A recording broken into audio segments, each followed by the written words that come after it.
This is a CBS News special report. I'm Chanel Call at the CBS News headquarters in New York.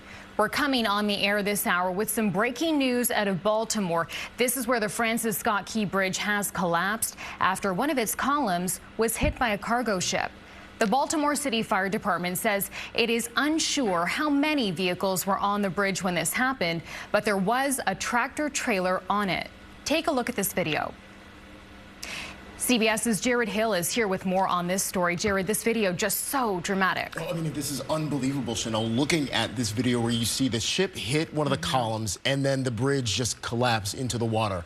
What we've been learning over the past couple of hours as we've been speaking with some of the officials there is that as of now they're searching for about 20 people potentially. This is according to the Baltimore City Fire Chief in some interviews from earlier this morning. Again, this happened around 1:30 or so a.m.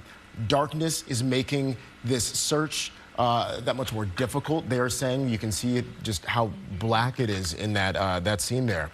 Again, so a large ship, we are learning, hit a column there.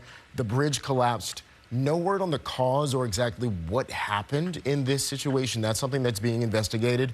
This is being referred to as a mass casualty response, although no word right now on if there are any injuries or any fatalities yet. Right, and we're looking here, we should note, at live pictures of the scene, a very fluid operation. Jared, can you walk us through the search and rescue operation this hour? What's happening on the ground? Yeah, so we do know that there are some dive teams that have been dispatched to this region, again, because this is in the middle of a river there in Baltimore that crosses the harbor in the Baltimore area. And so we know that there are multiple agencies, as you can see, a lot of the flashing lights. But again, the fact that this is so dark and that this is happening in the water is making a lot of this that much more difficult, that much more harrowing of a search. And what about the number of people who we now know might be missing? Right, so at the first check, we had heard numbers somewhere around 7.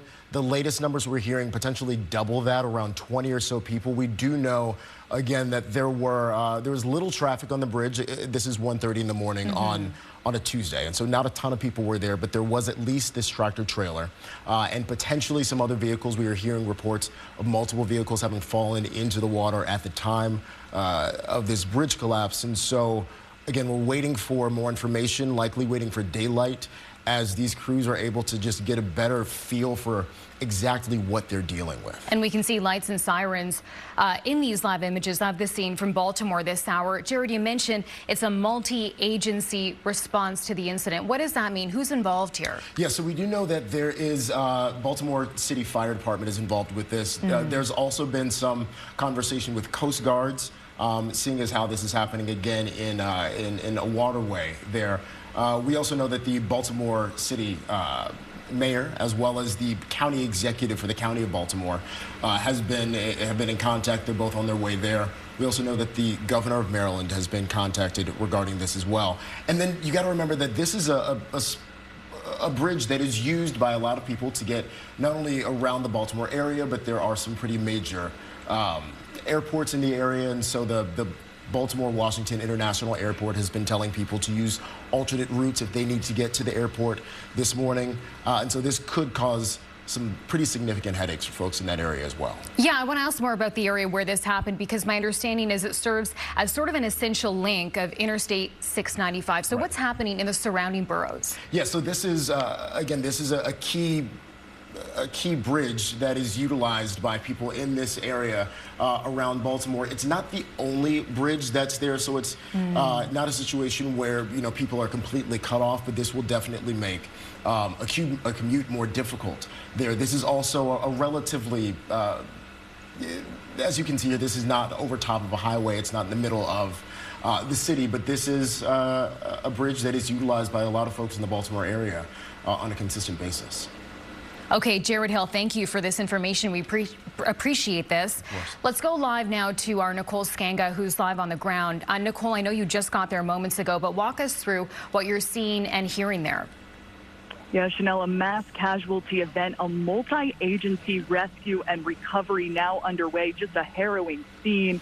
The Baltimore Fire Department chief saying up to 20 people plunged into the water when an outbound cargo ship collided with a main support beam of the Francis Scott Key Bridge here in Baltimore, and multiple vehicles in the water as well, including a tractor trailer and a box car. There is just a massive effort underway by first responders, federal, state, local law enforcement, including dive teams that have been deployed, the U.S. Coast Guard, state and local police, the Maryland Transportation Authority. A top priority right now, of course, those rescue and recovery efforts. But we should point out that this is a major thoroughfare, and a 950-foot cargo ship flagged in Singapore now sitting in the port of Baltimore.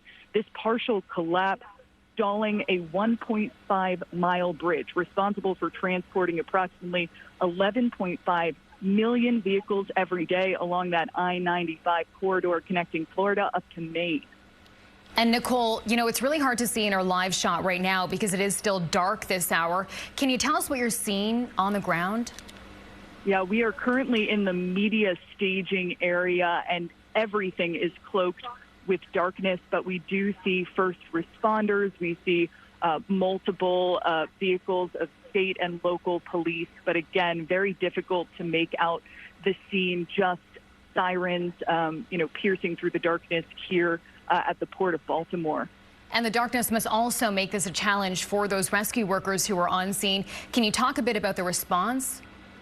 Yeah, we know that right now U.S. Coast Guard dive teams as well as personnel from Baltimore Fire Department are in the water. They are searching for up to 20 individuals as well as a number of vehicles that, again, were plunged into the water during this collision happening at approximately 1:30 a.m. this morning. And so really these rescue and recovery efforts are ongoing.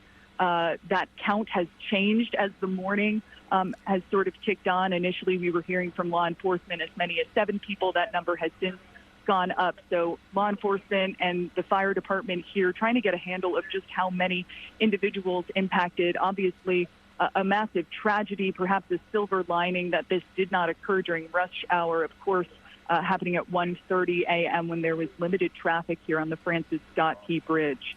Okay, Nicole Skanka, thanks so much for this reporting. We appreciate it. Thank you.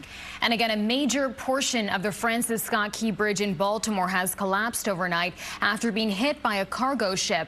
You were looking at live images there. CBS News will stay on this story. Our coverage continues now on CBS News streaming. This has been a CBS News special report. I'm Chanel Call, CBS News, New York.